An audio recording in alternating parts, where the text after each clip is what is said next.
Pada tahun 2017, data pengguna sepeda motor di Indonesia melebihi 111 juta pengguna. Dan angka kecelakaan lalu lintas di Indonesia pada tahun 2018 melebihi 190 ribu kasus. Di mana 73,5 dari kasus tersebut melibatkan kendaraan sepeda motor. Sebenarnya 90% kecelakaan terjadi karena kelalaian manusia. Baik itu karena pengemudi sedang ngantuk atau tidak fokusnya pengemudi dalam mengendara. Faktor kelalaian ini disebut dengan faktor human error.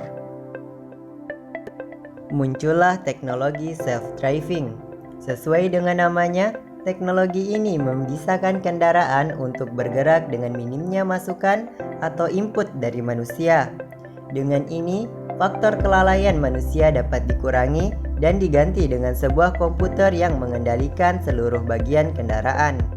Dengan basis ini, kami membuat alat bernama motor self-driving atau bisa juga disebut sebagai motor tanpa awak dengan menerapkan teknologi self-driving tersebut.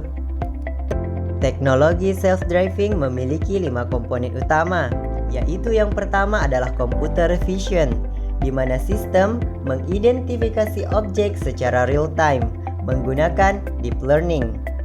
Yang kedua, sensor fusion, yaitu menggabungkan berbagai sensor dengan computer vision untuk membangun pemahaman menyeluruh tentang keadaan di sekitar kendaraan. Yang ketiga, localization, yang berfungsi untuk menentukan lokasi absolut kendaraan di peta seperti di jalur mana kendaraan tersebut. Yang keempat, path planning, di mana prosesor pada kendaraan membuat jalur yang akan ditempuh kendaraan berdasarkan data yang didapat dari computer vision, sensor fusion, dan localization. Yang kelima adalah sistem yang mengaktuasi path planning bernama control. Sistem kontrol ini mengendalikan akselerasi, deselerasi, dan setir kendaraan sesuai dari perintah yang telah diberikan oleh sistem. Untuk desain digital alat itu sendiri, pertama kami menambahkan roda sepeda motor agar kita hanya perlu berfokus pada sistem self-drivingnya. Selanjutnya kami mengimplementasikan 5 komponen self-driving tersebut dalam 3 komponen, yaitu otak, indera, dan otot. Tentang penempatan komponen ini, motor kita bagi menjadi 2 bagian, yaitu bagian belakang dan bagian depan, di mana kedua bagian ini dihubungkan melalui sekumpulan kabel. Pada bagian belakang dipasang komponen otak berupa mikrokomputer Raspberry Pi dan komponen pendukung dan sebagian dari komponen indera, yaitu berbagai macam sensor seperti sensor ultrasonik.